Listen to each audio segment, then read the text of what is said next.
Thank you and good to meet you guys. So you might be wondering what a McKinsey partner does on the stage, right, in a machine learning or AI event. And I do have a background in programming. So I studied physics. I worked actually a lot with 3D engines and with early stages of AI back in the day. My biggest achievement, unlike for Harri Valpola, who you saw this morning, who actually came from middle of nowhere in Finland, went to the Math Olympics and won. My biggest achievement is that in year 1993, I decided that I want to become a pirated software trader, right? And who was doing something with computers in 1993? Raise your hand up. Okay, half of the audience. So the way it worked is that you had a modem, right? And you called something called the bulletin board system with a modem, like calling a person, like, and you called them, and then you could send files, you could download files, and so forth. So I developed a bot. And the purpose of the bot was basically to call different bulletin board systems, download software, which was pirated software. I was then 14 years old, so what a teenage boy does, was a nerd, and then upload it to other bulletin board systems. And my vision was that with this bot, I would become the biggest pirated software individual in Europe, right?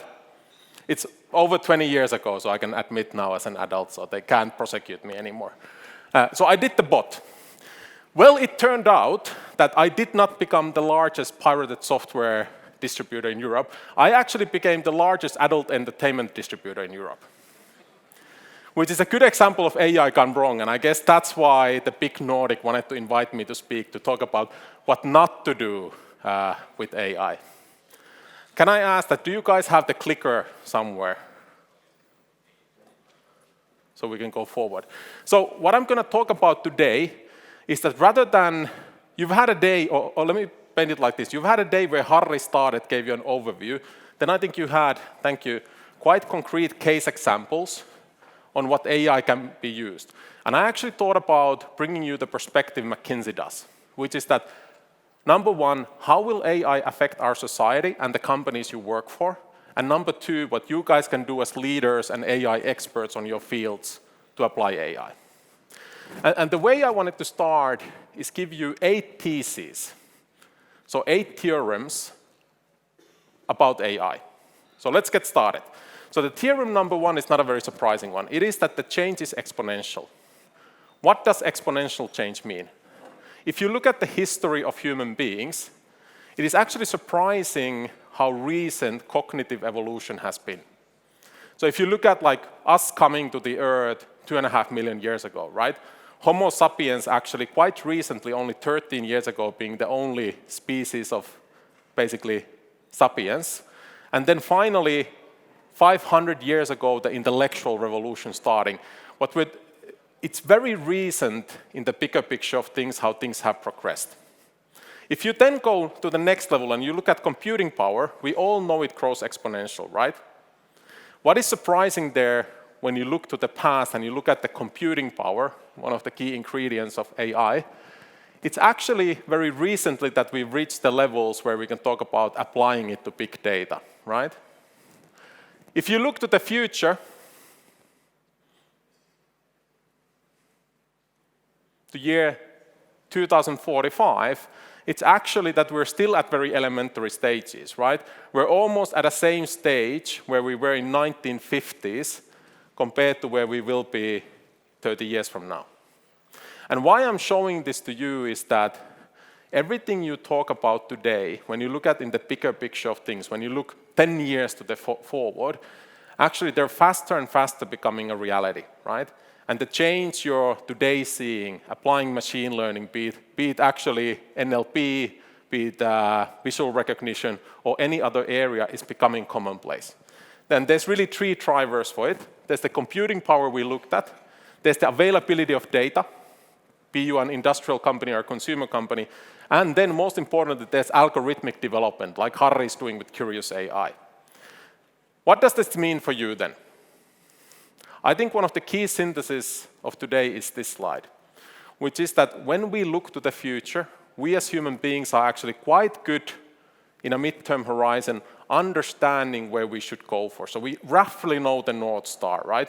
We all know what our companies could look like when we automate them. However, the mistake we do time after time again is that we think that the route is like this, right? I start from today and I go to the North Star. Exponential development by nature means that actually things happen gradually. The challenge you will have as managers and as experts is that even if you know where my company should be 5 years from now or 10 years from now, there's very invisible progress for the first years until you actually make the breakthrough. And that means that as managers, you need to have the persistence to keep on investing into things. So that's the thesis number 1. Technology change is exponential. Thesis number 2 is that we're actually further than one would think in the change at large. And you've seen a lot of cases, but if we look at AI today, and well, I don't need to teach you what AI is, so replacing cognitive intelligence, but we're quite far. And I think you've seen cases on speech recognition, you see cases on NLP and speech recognition, on image recognition, etc. We're surpassing human levels. And there's actually quite advanced cases, like for example, lip reading, that actually has to combine, if you think about lip reading, it contains real-time image recognition and visual recognition, plus actually the ability to interpret what is being said, right? So you need to understand the language, you need to interpret that language and the context it's being said at. And we're already there better than humans are. If you then look and say that, oh, that's all fine and dandy, but what are the cases? Well, the cases that really have been shown so far are gaming cases, right?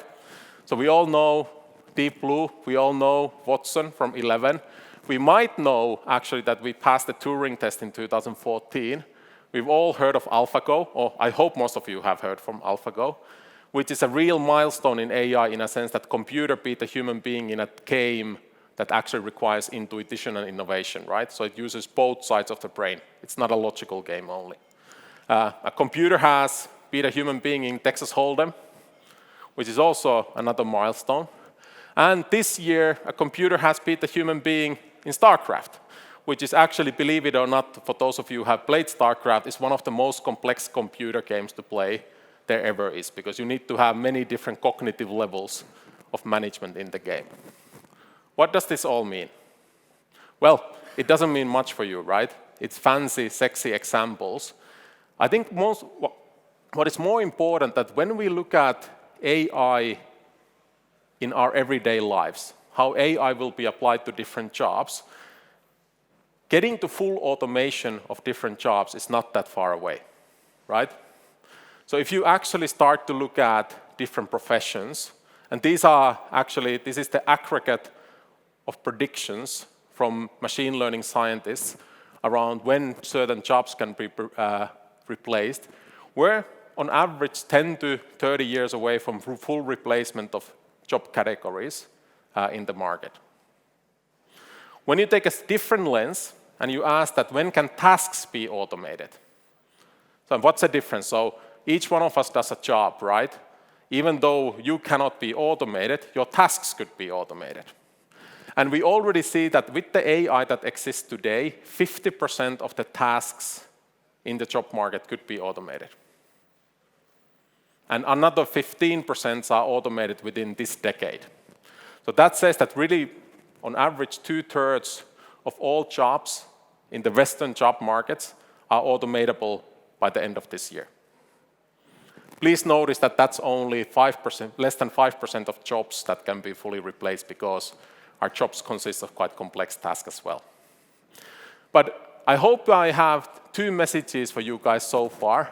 Technology change is exponential. It comes as a surprise. We're quite far on that journey already today. We need to also accept that creative destruction will happen. And I'll talk a bit about what it means in Finnish context. So number 1 is that if you look at the current AI-driven technology change to any other technology wave, what you see here is that the impact is over double. So let's take the latest Finnish GDP estimate. So I think last week many of the research agencies came out with their GDP growth estimates. Finland is expected to grow 1 to 1.5 percentage points for the next couple of years, right? We are saying that out of the growth for Finland, 1.2 percentage points comes from technology applications alone, mostly actually from automation. So this includes RPA, etc. What it means is that the whole competitiveness of our nations is dependent on how we apply AI at large. And that is a much bigger effect than, for example, with early robotics and early web technologies. So the welfare we have is dependent on how we apply what you guys have heard today. If you look at it, how does it apply our workforce? So Finland has 2.2 million full-time FTEs in the workforce, right? We're saying that in the next 10 years, so by 2030, 15% of those jobs will be lost. So that's roughly 330,000 jobs. Another 22% will be automated.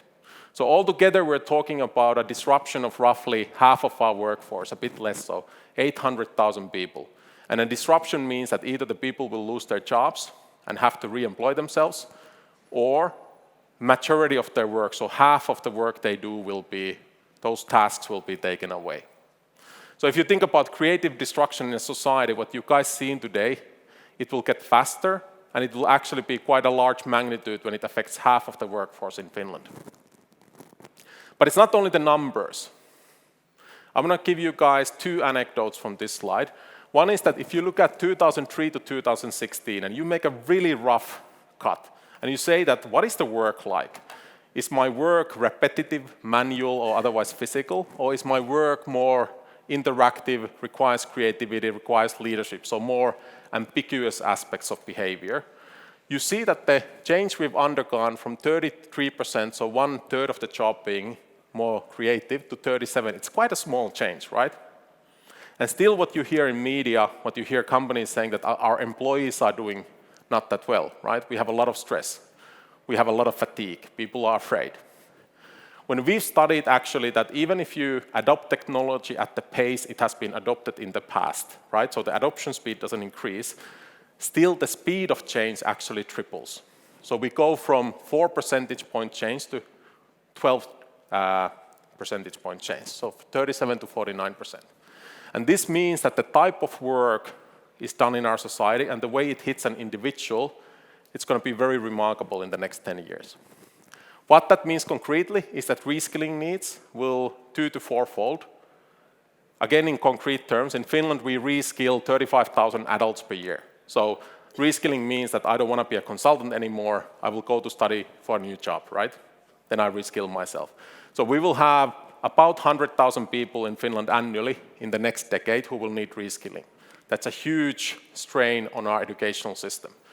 And it's actually, a government cannot bear it alone. Companies need to bear that responsibility. The second thing that will happen is that skill inequality will grow. What skill inequality means that it's the employment difference between academic educated people versus vocationally educated people. So unemployment will grow in those categories where the education is low. And obviously you guys can see that even though AI is wonderful, there will be a huge societal strain that will be larger than ever before in our society. And then finally, as creative destruction, we also face a choice. Because we could say that, hey, we don't want that. Let's protect what we have today. The difference between protecting what we have, i.e. not investing into the change, versus investing into the change is quite large. And why I have these two pictures is that that's a picture of Lisbon in Portugal. That's a picture of probably from Töölö in Helsinki. And the difference between Lisbon and Helsinki is about 17,000 euros in GDP per capita, right? Which happens to be the same difference as whether we would choose for the next 10 years Finland to protect our job market and be at a flat growth versus really say that let's be a digital country. Let's really invest into automation and let's go all out in applying these technologies. So we're really, as decision makers, you as leaders, you're actually deciding, will Helsinki be the Lisbon of the future, or will it be a welfare country and welfare city as it is today? So creative destruction will happen. And not everyone is a winner. What do I mean by not everyone is a winner? This is a picture of Europe, right?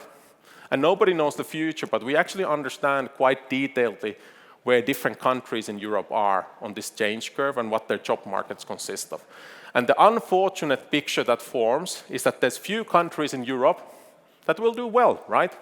We will create a lot of AI and technology-led growth. We will have positive impact on our job market, and actually our wages, so the money people have, will increase. But if you start to look at the distribution, Finland and the Nordic countries are pretty much the only countries in Europe who will benefit from the change. Rest of Europe actually will be in quite deep troubles, as you can see, which has fundamental implications to the political system, actually to the economical system, and the whole, you could say, larger society called European Union we live in. The second big implication we have is that not each individual will be treated the same. So we studied in Denmark, actually, what has happened in the Danish job market before. And we studied it we simplified the analysis to you in 2 dimensions. One is the mobility of an individual. So if you actually are left without a job, are you mobile? Mobile meaning that are you able to employ yourself in a similarly paid job or a similar status job as you had before, right? Or do you have to downgrade your lifestyle? The second is that what's the automation potential in a job category? And you don't need to be a statistician to see that it's almost a perfect correlation. Meaning that actually the higher mobility jobs are jobs for individuals who are either very well-educated experts or very well-educated general leaders. However, automation will be applied to job categories where historically people have not been able to re-employ themselves, which this picture shows. And you can see that actually maturity of that 40% of the workforce I talked about earlier that will be automated will hit parts of our society where people don't have the opportunity to get to similarly paid jobs, even today, right? I'm not talking of the future, even today. And when they are able to re-employ themselves, here's an example of operators in transportation. You see that they employ themselves to categories where automation will also hit those categories hard. And this is what I mean by not everybody will be created equal. So we will have a huge disruption in the political and economical system within a country, but also between the countries. Change in general is good, but change does not make people nor societies equal. So thesis 5. We are not good in driving this change. We actually are very bad at it. So I know it's a mundane example, but if any one of us today is told that unless we change our lifestyle, we will have a heart attack and die, or if we had a heart attack, how many percentage of us would actually change? Quit smoking, quit drinking, lose weight, sleep better. Well, it's actually only about 10% of people, right?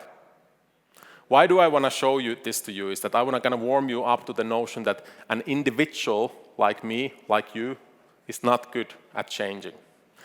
McKinsey, we do change for companies, right? And it's unfortunate to say that even though we work for companies, the success rate of companies driving change has been very low. In the past, it was 30%, time after again. So when we studied what companies call transformations and talk to the leaders who lead transformations, it's always about 30% of companies that succeed. What is interesting is that in the last 2 years, that success rate has come to half. Why has that success rate halved? It is actually the notion that leaders have trouble understanding the technological change. One of the reasons is that you don't understand the magnitude, you don't understand how it disrupts industries, nor how do I really apply it to my company? Because I hear about this NLP, but what the hell does NLP mean, right? It's much easier to have that call center with 500 people in Rovaniemi, right, than really think about how I can automate things. And that's the paradox, where speed of change is exponential, but actually the pass-through of companies when they try to change is logarithmic. And sorry, I'm a physics person myself, but what I try to say with this is that actually our success rate of going through change plateaus, and we don't succeed there as companies as a result of all of this. The reasons for the failure are mundane. Thesis number 6. So when we then double-click and ask that, why do you fail? What comes out there is not that, well, I didn't have my data lake architecture set, or we couldn't try the data harmonization program, or lack data scientists. You never hear those reasons, right, in the bigger scale of things. What you do hear, you hear that, well, our culture did not support the change. We were stuck in our silos, we disagreed what needs to be done.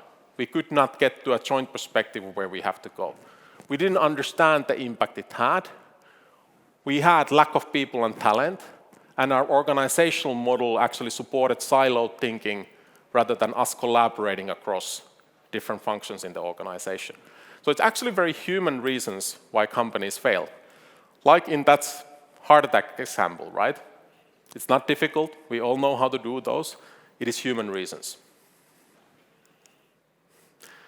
What's the implication here? How do we see it in a society? So I want to just give you a few figures, easy figures that you can remember. When we look at Fortune 1000, which is the 1,000 largest companies in the US, in the last decades, the churn rate meaning that how many companies fall out of the Fortune 1000, has increased all the time. On the ongoing decade, the churn rate is expected to be 80%. So that means 800 out of the 1,000 largest companies are not anymore in the 1,000 largest after the decade, right? It does not mean that they go bankrupt. It just means that the economy renews itself so fast that the old incumbents are not able to grow at that space. Simple as that. I'll give you a concrete example. So these are the 5 largest companies in the world, right? 10 years ago and today. We all know what they're today. We might not remember that 10 years ago these were Microsoft excluded, which was a different company than selling licenses rather than having a software as a service model. These were companies in industrials and energy and utility, so banks, right? Today you don't see those companies in the top 10. When I look at Finland, this is the top 15 in Finland. If you take top 30 largest companies in Finland now and 10 years ago, there's 2 companies that have changed. And why I want to just say that is that obviously we're a small economy, when sample size gets smaller, blah, blah, blah, it doesn't apply. But we as a Finnish society have a huge renewal challenge. We have not renewed ourselves to the extent the world has renewed themselves. And we have not successfully been able to scale new companies, new economy to Finland, with the couple exceptions that are there. Finally, in the end, winner takes it all. What do I mean by in the end, winner takes it all? I mean the following. So when we studied companies that go through digitalization, automation, what are the rules that apply? And the first rule is that digitalization always destroys value. Always destroys value. I'll give an easy example, and I know this is a used one. Look at movie rental, right? When we had Filmtown, when we had Makuni, world had blockbusters, right? The industry made a lot more revenues than it makes today under Netflix. The industry was way bigger than it is today. When you look at the taxi industry, when Uber disrupts it in a society, actually the prices drop quite significantly. From an individual company perspective, digital change almost often is very, very detrimental, and it will destroy your business model, except, number 1, if you are an early mover. So those companies who are actually disruptors rather than being disrupted gain a significantly bigger share of the cake. And then second, if you're able to scale that benefit, you're going to be well off. So on average, what this means is that we see a polarization of performances within industry. So if previously, 10 years ago, companies were performing roughly at the kind of average of each other, those performance differences are twice-folding, triple-folding within an industry, which means that the only way a company can succeed is that you're very progressive in applying the technologies. And sorry I'm taking a bit of time, but that means that I have 7 proposals for you guys. So those were the theses of what's happening, right? The theorems we as a McKinsey see. But I have 7 ground rules for you guys. Number 1, if you're an observer, you can't play the game. Observer means that if you sit at the sidelines and I look at, okay, when the technology is coming there, you know, I'm going to apply it. You're out of the game. And being Finland, we all know what Wayne Gretzky said, right? Don't skate where the fucking puck is, skate where the puck is going to be.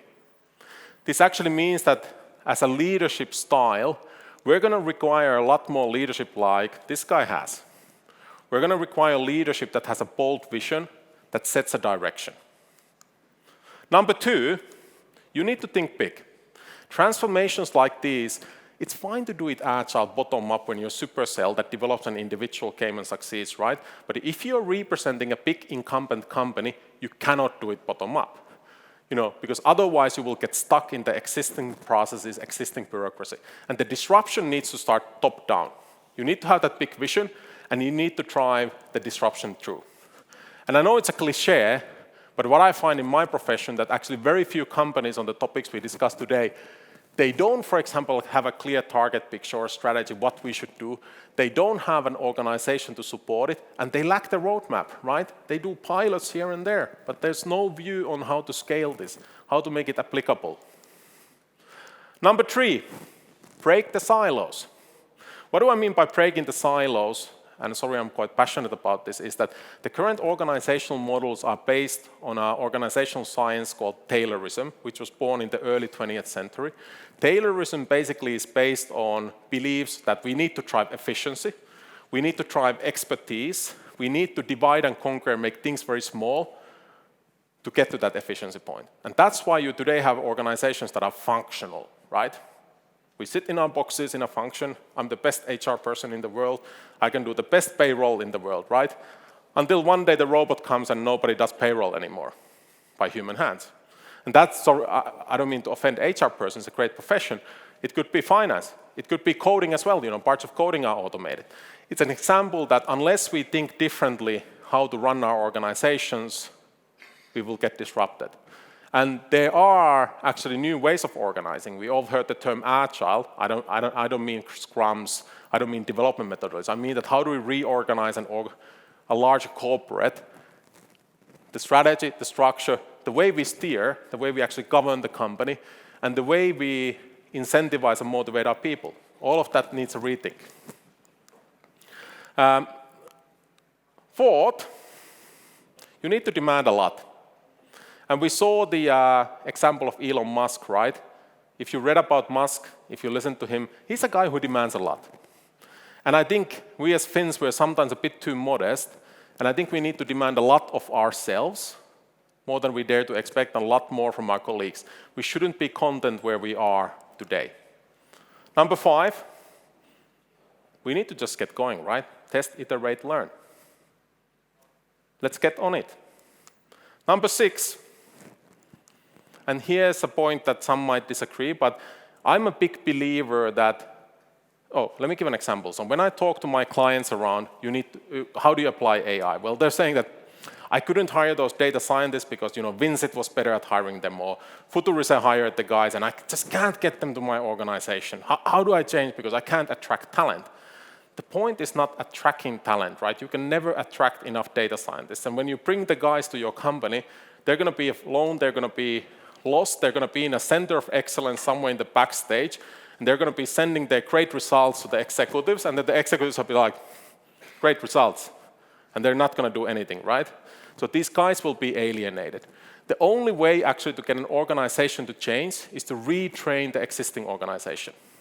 And what I mean by this is that if you look at most Finnish companies, we're an engineering society. So we, for example, have a culture where our industrials are full of process engineers. So people who actually have a master's degree, who have studied 20 years physics and mathematics. Interestingly, in Finland, we're not seeing this, but actually outside Finland, I'm starting to see this, which is that companies doing huge retraining programs of taking different expertise profiles, retraining these people as data engineers, as data scientists, as translators, so people who work more from the business and process side with data scientists. So I'm a big believer that actually it's the corporate responsibility, when you look at that creative destruction, to teach the basics of machine learning to all of their employees and to help them adapt that, right? And as companies, we need to invest into that. And finally, a bit softer point. all of what I hopefully have been speaking about today requires a lot of personal boldness. And personal boldness in a sense that it's a risk you're taking. But we cannot live through a change like this unless we take a bit of risks. And personally, I like what a Seneca, a philosopher, used to say, that it is not because things are difficult. It's not because things are difficult that we do not dare. It is because we do not dare that things are difficult. Which means that if you do not try, things will get really difficult when you look at the statistics we already today have. So what I hope you get out from this is that go out, try. I know it's sometimes difficult, right? If you're passionate about AI, about technology, to get those changes through, but please try, guys. I think our society and your companies need that. So thank you for the time, and hopefully it's been a good day for you all.